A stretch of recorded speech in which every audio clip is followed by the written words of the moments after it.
一书混搭娘道：“杨紫的憋屈谁懂？”这周看了杨紫、徐凯主演的《承欢记》，心里很不是滋味。《承欢记》改编自一书的同名小说，定档时有位是一书书迷的博主预言，只要不乱往里填东西，会成为杨紫现代剧里的代表作。我对杨紫和一书的组合也充满期待，认定她能演进一书女主角的骨子里，为人处事拎得清，表面淡淡的，但内心充满欲望。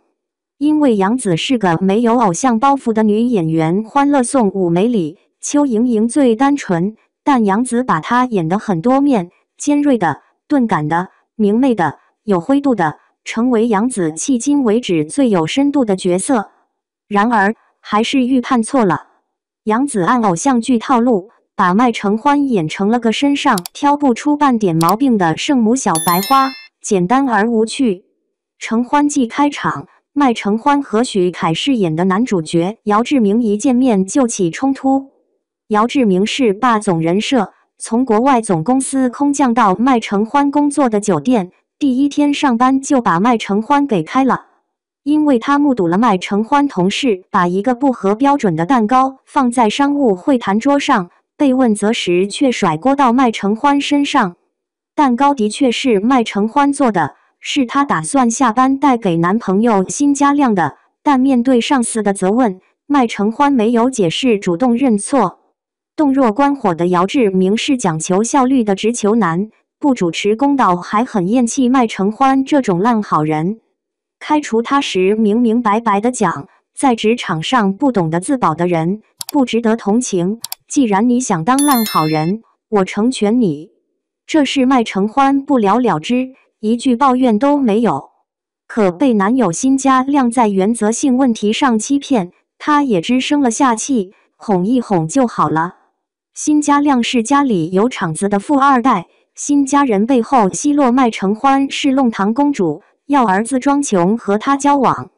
辛嘉亮还真给自己设计了全套人设，沪漂，父母在老家临近退休，他经常房租都交不上，向麦承欢借钱。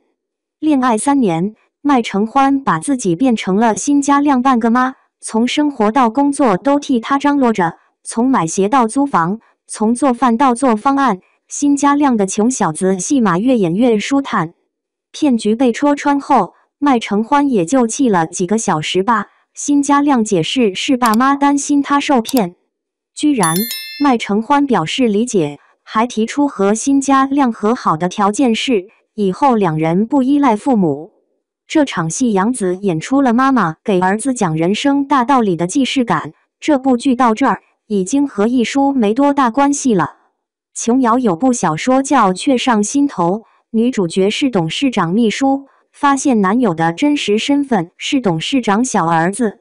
因为董事长的大儿子用钱砸前任秘书，娶回家却婚姻不幸，于是全家一起帮小儿子装穷追现任秘书，要娶一个爱人胜过爱他家钱的儿媳妇。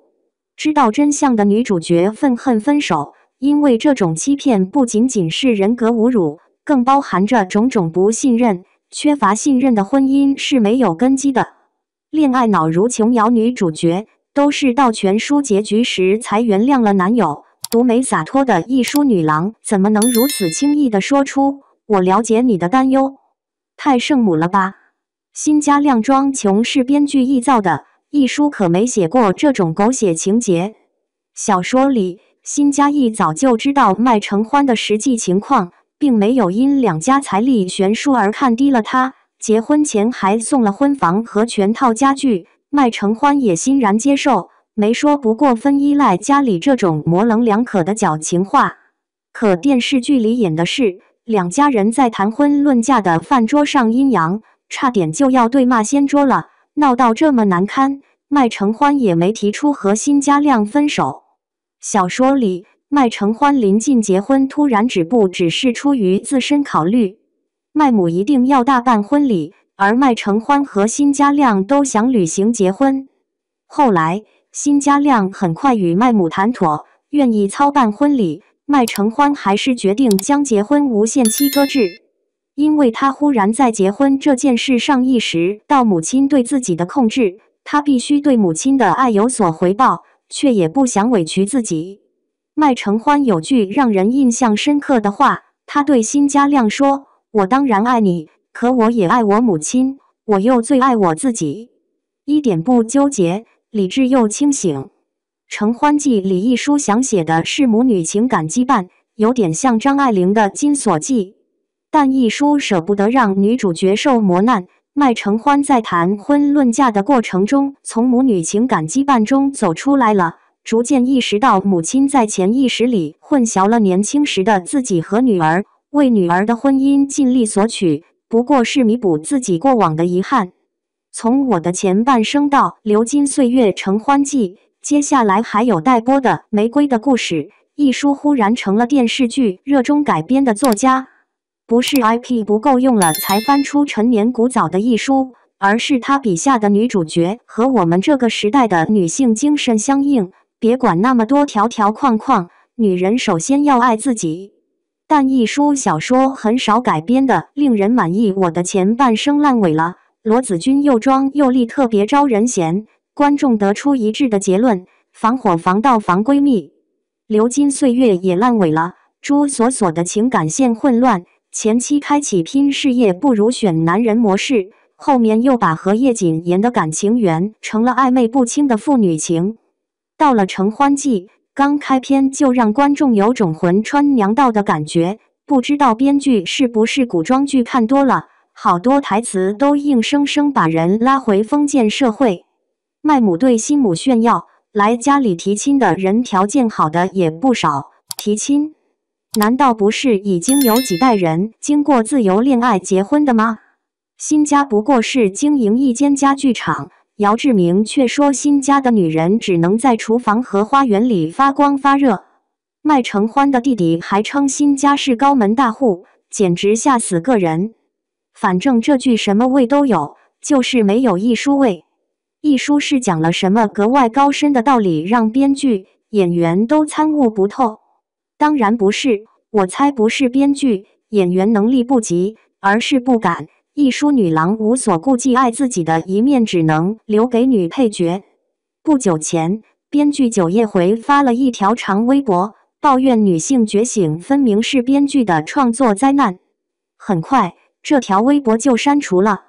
所以现在越来越多像小日子里顾茉莉那样的女主角，本是家境优渥的独生女，结婚后甘愿住婆家买的小房子，和老公上下铺，她还得睡上铺。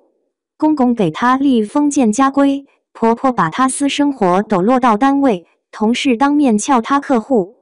不过遭遇任何挫败，顾茉莉都能很快调整情绪，主打一个内核稳定。导演还专门设计了内心舞台，让她自我检讨。电视剧里的女主角越来越干瘪无趣，别说人性的灰度，就连一点瑕疵都不剩了。或许编剧困境和女性觉醒之间并不绝对矛盾，但我懂九叶回的意思。电视剧里的价值观会辐射向生活。最近我时常感到女人越来越难为，道德标准要高，工作能力要强，要情绪稳定不内耗，要独美不依靠任何人，形象更不能邋遢，最好打扮精致入时。